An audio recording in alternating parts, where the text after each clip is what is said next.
and Representative Truenow for sponsoring the legislation, and I also want to thank President Simpson and Speaker Sprowls for prioritizing this legislation in what was a very productive and busy legislative session. So we're going to work hard on this, and we really appreciate the opportunity. And with that, we'll hear from a few folks. So we'll first hear from our legislative leaders. So Speaker Chris Sprowls, go ahead.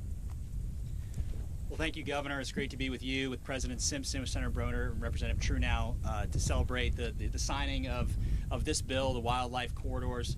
What an exciting day for Florida, for wildlife, for the panther, for bears, for our wildlife connectivity habitats throughout the state of Florida. You know, I want to particularly thank President Simpson. And this was a passion project for the president, and I can tell you that passion was absolutely infectious throughout the legislature. And we were blessed to have great members like Senator Broder and Representative Truenow who dug in, who did the hard work, who went and talked to members. And it's one of those great days in the legislature when you get to pass a bill like this that truly brings together all of Florida, brings together our cattle ranchers, our conservation community, Republicans and Democrats, people who are worried about the future of Florida and what Florida will look like for hundreds of years, and what it will look like for our children, for our grandchildren. What the governor has done here with the wildlife corridor bill and signing it into law, the investments that the legislature did of $300 million will protect that future, protect the future of the panther, the bear, their habitat connectivity in the wildlife corridor, as well as the beautification of Florida and the protection of that for our children. Great to be here, Governor. Thank you for your great leadership. As I've said once before, and I'll say it again, we are blessed here in the state of Florida to have the most pro-environmental governor we've ever had in the history of our state, and that is borne out here today. Thank you. Great. Senator Simpson. And thank you, and thank you, Governor, for including us in on this signing. This is truly a great day. When you think about the wildlife corridor, there are 1,500 or so people moving here a day to the state of Florida. The sooner we can acquire this corridor, obviously the better. There will be many intrusions along the way, and we're very proud of the work that the House and the Senate did. The Speaker was a true champion of this project also, and we had a lot of good friends encouraging us along the way and giving us a path. But it's something that when you think about the water recharge, when you think about not only wildlife corridor, but water recharge, environmental sustainability, and the future of agriculture, when you think about all of this land, mostly conservation easements, hopefully, you'll have agriculture sustained on this property for well into the future, thousands of years. And we appreciate your leadership on the environment, Governor, and look forward to maybe having another good year this year. Thank you. Okay. All right. Dr. Ian Miller.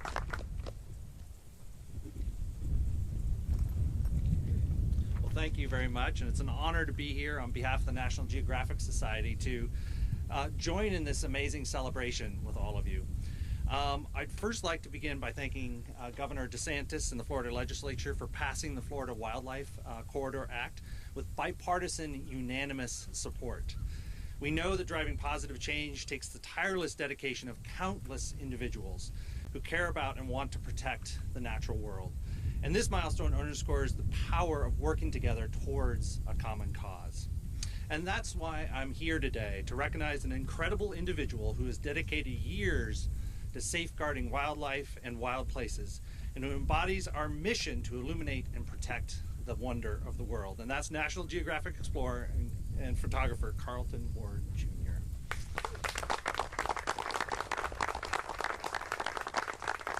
Carlton has been a driving force behind this effort, and at the National Geographic Society, we're grateful for his steadfast leadership. Since 2011, he's made it his mission to help create the Florida Wildlife Corridor to secure habitat for the area's iconic wildlife, including the Florida panther. We're immensely proud of him, and personally, it's an amazing honor and thrill to be here to see his long-awaited dream realized. These are the kinds of success stories that drive us at the National Geographic Society.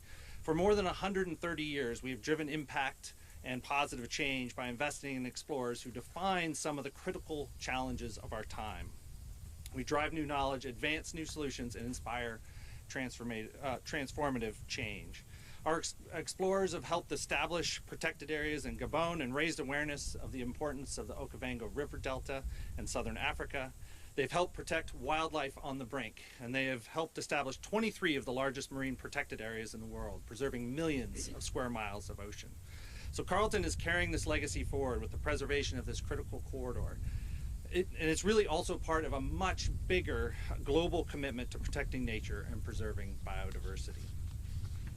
So congratulations, Carlton, and your entire team for all the important work which is helping change the world. Governor DeSantis, on behalf of the Society, we thank you for your leadership and your commitment to conservation. And the Florida Wildlife Corridor Act can be really a model for many, many other states. So in appreciation, we would like to present you with a photo, which you saw a few minutes ago, of Florida panthers in the wild that Carlton took, and is actually in the National Geographic magazine article from 2021, the April issue from 2021. So we at the National Geographic are proud to provide a platform to share and celebrate this important moment. Thank you very much. All right. Carlton Ward.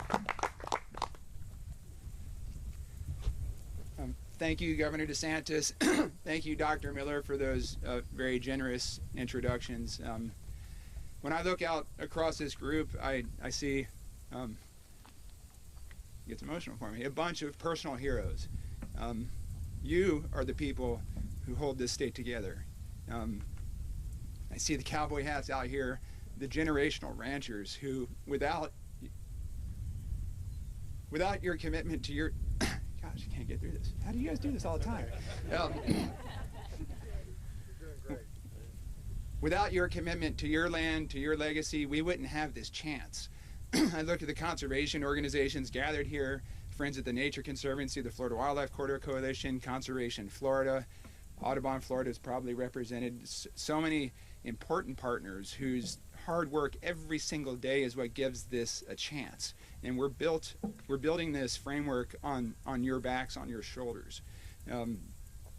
It was almost 10 years ago that I stood in this same place with Mallory Likes-Dimmitt and Joe Guthrie, fellow explorers, fellow potentially crazy people, because we were at the halfway point of a 100-day, 1,000-mile expedition. We began in Everglades National Park, and on day 50, we arrived here at the Nature Conservancy's Disney Wilderness Preserve. This is 2012, and we were out there to prove by our expedition that we still had a connected corridor in Florida that we could all work together to save into the future.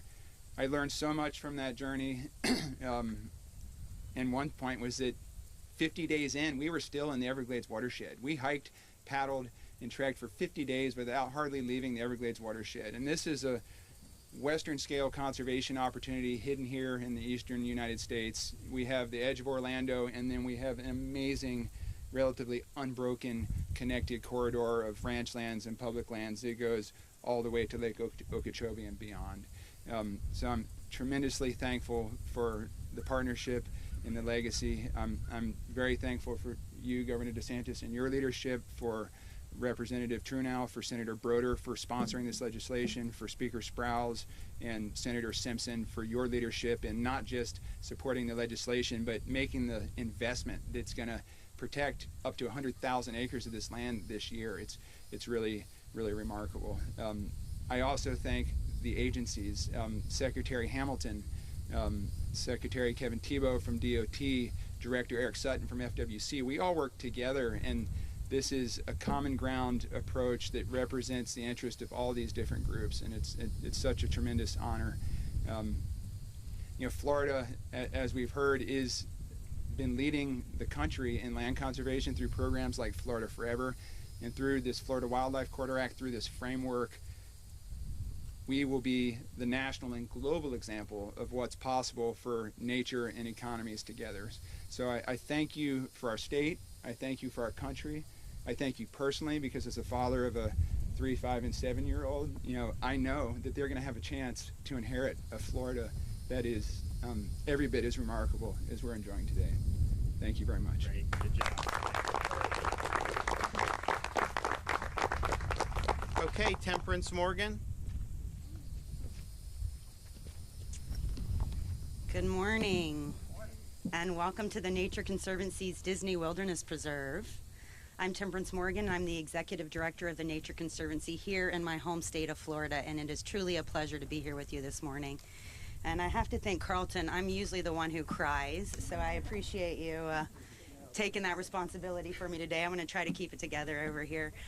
We are really happy to be here to celebrate the passage of the Florida Wildlife Corridor Act. Just a tremendous, tremendous win for conservation. And when you partner that with the $400 million we have in the state budget this year for the acquisition of rare and sensitive lands, it is just a truly a remarkable year from a legislative standpoint. So we want to thank the governor and the legislature for their leadership and for their dedication to the passage of this act, which will have a historic impact on protection in the state of Florida.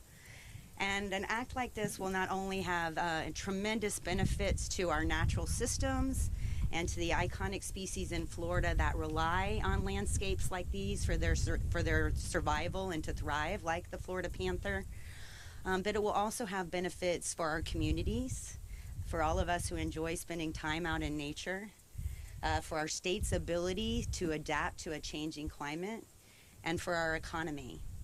So today is certainly a day to celebrate. We recognize that land protection is a collaborative effort. It takes, and you've heard that from others this morning, it takes many to make this happen, from landowners, ranchers, the environmental community, government all coming together to identify these critical lands and ensure they're protected for the future. And Disney Wilderness Preserve, this 11,500 acres that we stand in today, is a perfect example. You can look around you today and see a conservation in practice. So this property was a working ranch. It has now been protected and restored. It's the headwaters of the greater Everglades ecosystem, and it can help provide benefits throughout the Everglades ecosystem all the way down to Biscayne Bay. And we're really proud of that. The Nature Conservancy has worked in Florida for 60 years. This is our 60-year anniversary. We've been working hard on land conservation over these years, and we know the importance of funding and bills like the Florida Wildlife Corridor Act to make all of this possible for both our environment as well as for our people. So again, I just want to thank the leadership, the governor, Senator Simpson, Senator Broder, and others who moved this bill forward, and we thank you for all joining us today.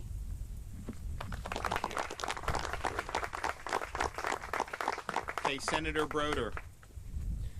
Thank you very much, Governor DeSantis. I just want to thank the governor. I want to thank President Simpson. I want to thank Speaker Sprouse for their vision and their leadership to make us one of the most conservation-friendly places in America. Really, it's been said before, but this is really a model going forward that a lot of other states should be able to replicate if they have partners like we have, and that's been a very, very lucky thing. We know and we heard how many people a day are moving into the state, and that's going to put a lot of pressure on our heartland, which is the sensitive area that we need to protect. But we have seen in other areas where a public-private partnership works. We saw it in infrastructure. We saw it in construction. We see it in building educational buildings. This is really one of the first stated public-private partnerships in the environment and in conservation that I think could be a model for the rest of the country. And it takes work. Thank you to all the farmers and the ranchers that are here. Thank you to all the environmentalists. Thank you to the agencies in the state government. And thank you to my fellow legislators for having the vision and the confidence that we can all work together to provide a first-in-the-nation model. So as the sponsor of the bill, thank you very much, Governor. Thank you, Mr. President. Thank you, Mr. Speaker. And thank you all for all of your work to make this one of the best things I think I've ever done in the legislature. So thank you. All right, Representative Truenow. Thank you, Governor. Thank you, President Simpson and Speaker Sprouse, and all the folks that were instrumental in putting all this together. I think that, as a freshman this year coming up to have a bill this unique and this monumental is a humbling, honoring situation. And I look forward to fulfilling the objectives and the things that are needed to promote green spaces in our state, and thankful for the support moving forward and the direction that we're taking. So thank you again. I'm happy to be here. Great, good job. All right, well, we will do this. think I actually signed it late at night. You know, we were going back and forth to Surfside. We had all these bills due, and obviously we had planned on dealing with those in a normal, timely fashion, but we had to knock it all out.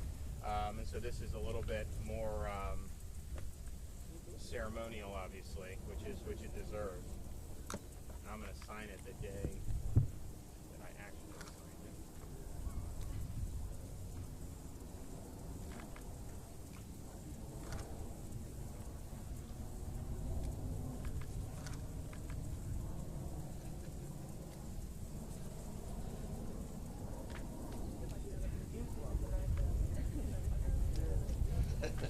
All right, here we go.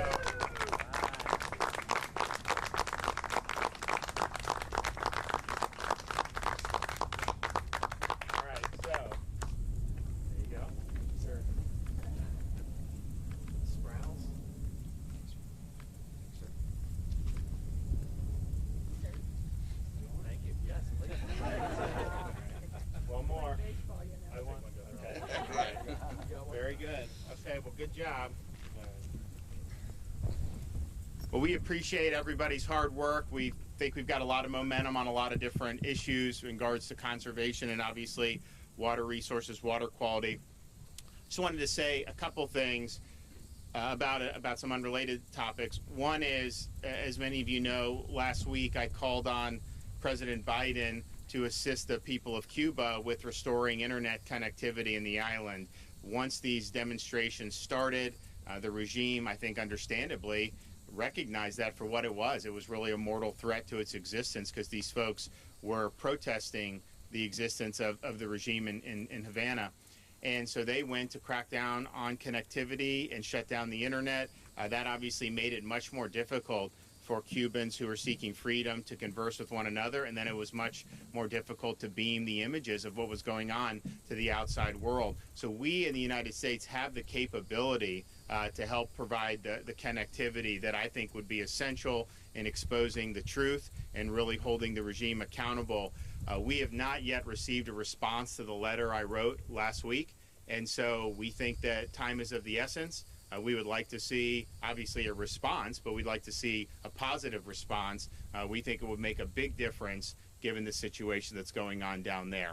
I'd also like to just report Senator Simpson came with me on Saturday to the southern border. As many of you know, the governor of Texas had asked in June for support from other states, given the unprecedented influx that we're seeing on the southern border. The state of Florida had National Guards last year on a year deployment. That'll be ending in October, and that'll be re-upped. That's a federal mission. This was basically mutual aid from states, and I knew, having spoken with a lot of folks throughout the state of Florida, particularly our rural sheriffs, just how much the methamphetamine influx from the border is affecting these rural communities in particular. And sure enough, you're seeing unprecedented amounts of narcotics being brought across the border.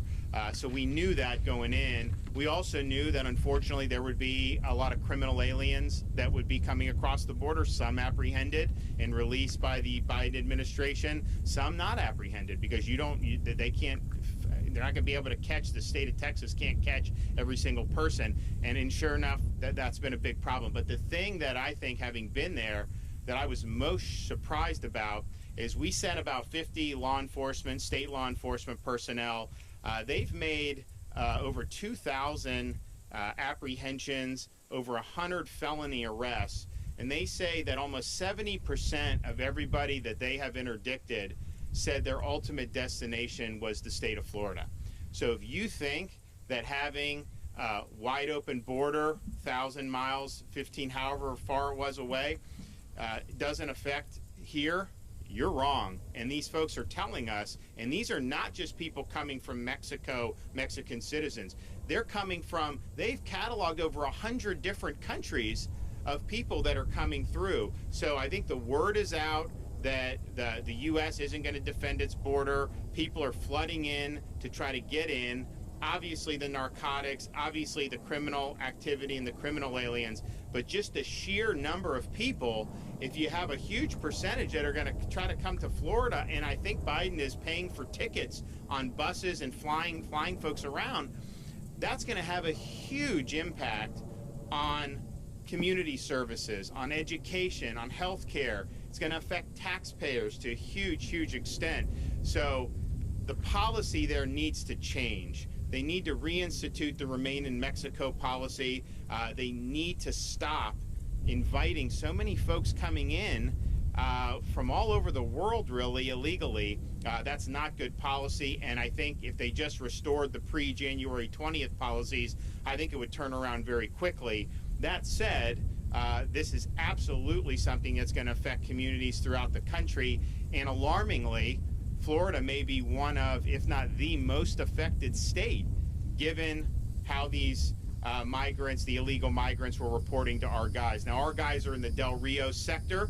That's different from McAllen and Brownsville and some of those areas. There is more narcotics going through the McAllen than there is in the Del Rio. The Del Rio seem to have a lot of people coming who were not from Mexico originally. They're from all these other countries.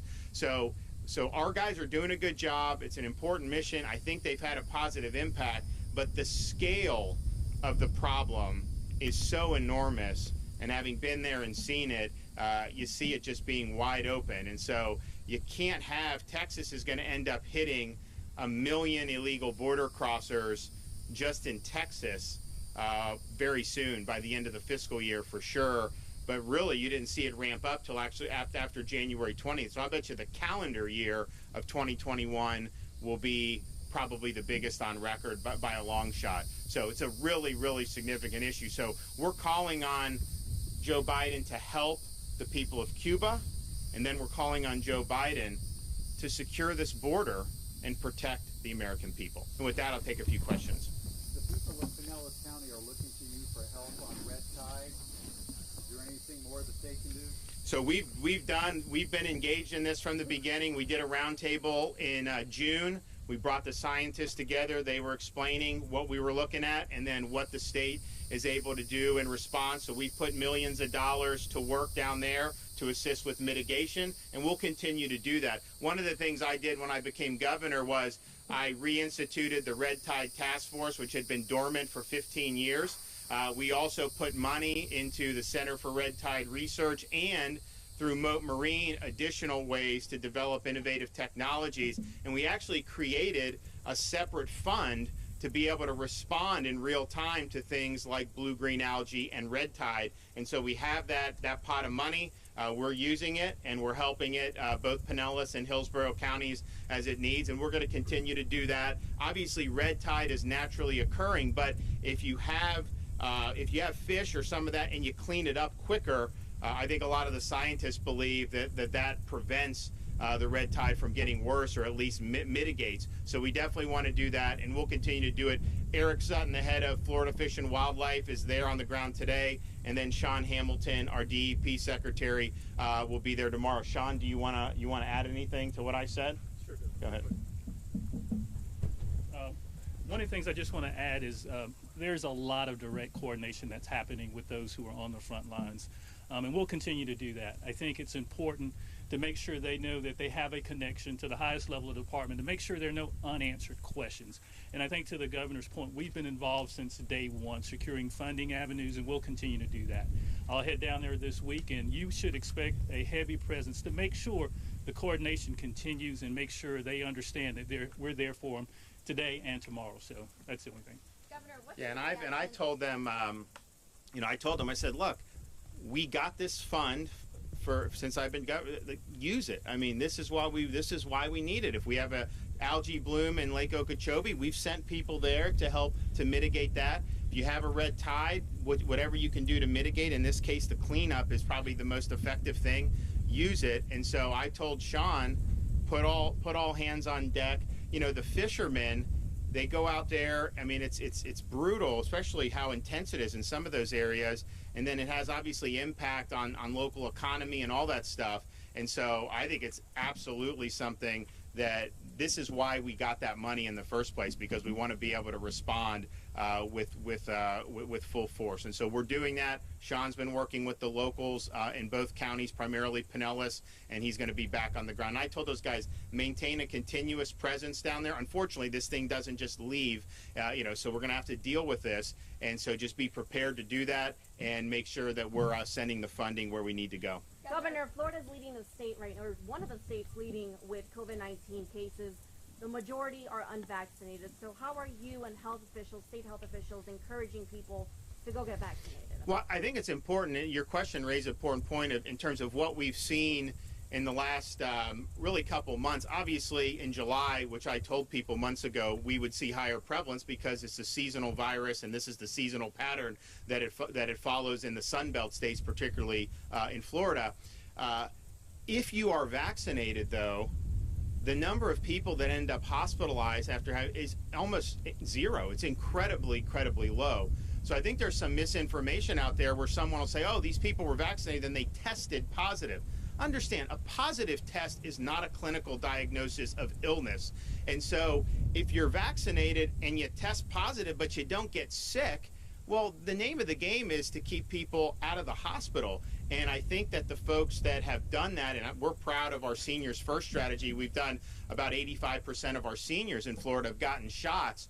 I think the data is increasingly clear that if you have been vaccinated or if you've recovered from COVID, because you are immune in that respect too, the chance of you being hospitalized or dying is very low. And so I think you're seeing that in other parts of the world and other parts of the country too, where you see positive tests going up.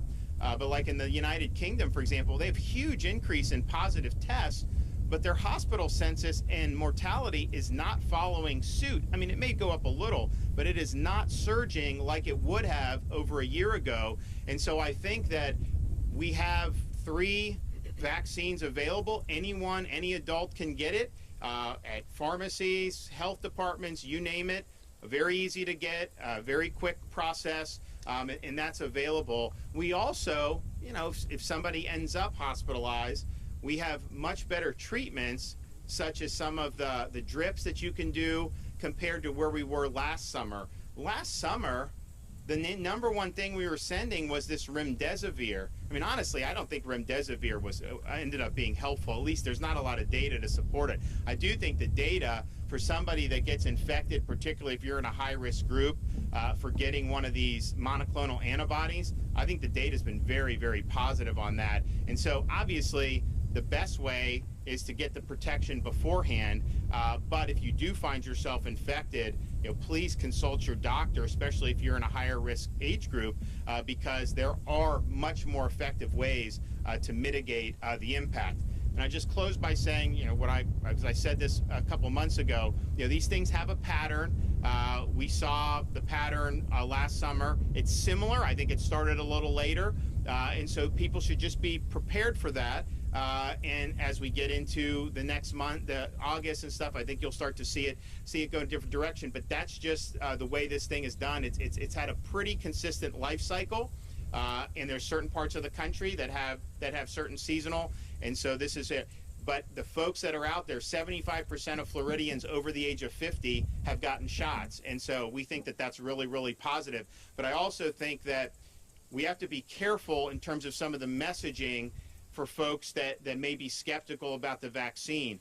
I do not agree with some of these people, some of these quote-unquote experts who lambaste people and criticize them or say they're stupid or something. That's not the way to reach folks, okay? So that's one of the reasons why I always said no mandates, because I think, honestly, I don't believe in mandates, but I don't even think it would be productive to do that. And so the folks who wanted it, the seniors, we worked hard to get it. Everyone who's wanted it obviously can get it. Now you're in a situation where you have folks who may be skeptical of it. And so understand, if you're communicating, you don't want to say things that are going to cause them to retreat even further. And I'm sorry, there's been a lot of misinformation and a lot of bad advice that's been given by some of these experts over the last year. These people saw all that. They remember all this stuff. So I'd say just, have a little humility when you're trying to carry that message. Understand that there's some people that may have qualms. And what I try to do is just present the data. And if I thought the data didn't justify, then I would say that, and I would be completely honest. But I think us going in doing seniors first like we did, I absolutely believe that saved lives. I think it saved thousands of lives. Had we not done that, there would have been more seniors exposed, and even some of the seniors that did get infected, I think their illness would have been much more severe than it was because they had that protection. So I think the benefits have been clear, in the state of Florida for those who have done it. Governor, you said mandates are not necessary. Yeah, I was just going to ask about that. What's your take on the judge ruling to keep CDC guidelines from the cruise industry? So as many of you know, we sued the CDC because they had shut down the cruise industry for over a year. They said it was going to be 2 weeks last March. I was down in Port Everglades with Mike Pence and the CDC director. It was supposed to be a temporary thing so that we could kind of make sure people had supplies and all this other stuff. And it turned into an indefinite shutdown of a very important industry that affects a lot of people. So we sued. We won in the district court and won resoundingly. The CDC wants to appeal that. And so they asked the district judge to stay his ruling. He declined to do that. They asked the 11th Circuit to stay the ruling. So the 11th Circuit didn't rule against us. They just said that the ruling can be stayed. It was a 2-to-1 vote. And honestly, I mean, these panels are what they are. So we are absolutely going to pursue to get the stay removed, either at the full 11th Circuit or at the U.S. Supreme Court. I think probably to the full 11th Circuit en banc. We'll probably try to do that because right now they're going to be in a similar spot until November, and I think that most courts at this point have had their limit with the CDC issuing these dictates without a firm statutory basis. So I'm confident that we'd win on the merits at the full 11th Circuit, and honestly, I'm confident we'd win at the U.S. Supreme Court. They just basically said that 5 justices effectively said that the moratorium on evictions exceeded CDC's authority, and I think you'd end up seeing this here. But I think one of the reasons why we did it was not, it's an important industry for our state. We're committed to that. But it raises a bigger question. Can you just have one agency in the government without Congress ever passing a law just basically shutting down an industry? Maybe you don't care about the cruise industry, but next time it might be your industry. Next time it may affect people that you know or people that depend on this for their livelihood. So I think it raises a lot of important implications. Obviously, we want to get the cruises back. If you look, we gained 69,000 private sector jobs in June in Florida, and that's without having these cruise ships. I mean, so just imagine what we would do then. And then imagine what will happen if we get international travel back. I have to say, I was a little bit perturbed when I was at the southern border when I started thinking about if you wanted to fly from Brazil or you wanted to do certain travel, the way you would be treated by the federal government under the auspices of COVID mitigation. Some people wouldn't even be allowed to come. A lot of these flights aren't even allowed. If you wanted to go on a cruise ship, the federal government doesn't want you except under extreme circumstances. So they're very, very rigorous with kind of lawful commercial activity and travel. But if you just want to hopscotch across that border, they don't care about COVID. They're letting you straight in, they're throwing you on a bus, and they're sending you all over the fruited plain in this country. So I don't understand how you square that. If you're saying the cruises have to go through all these procedures because of COVID, wouldn't you want people coming from 100 different countries to just not be able to pour into the country effectively with very little pushback? So I think it's a huge, huge problem. And the idea that we would treat American citizens and their right to travel with more disfavor than we're treating foreign nationals illegally entering our country, I don't think that didn't sit well with me, and I was really frustrated to see that.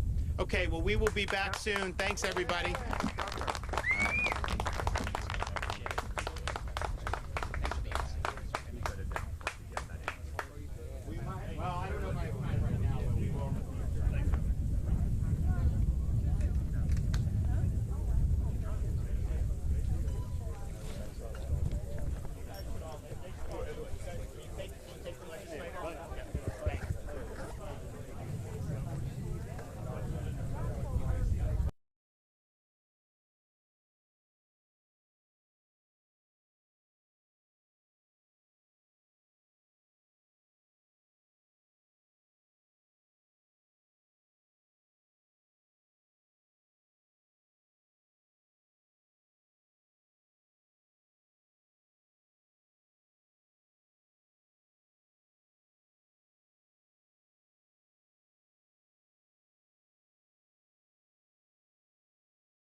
exerting some pressure over Bryce to actually be as good as Bronny? I give you Todd Marinovich. Mm-hmm.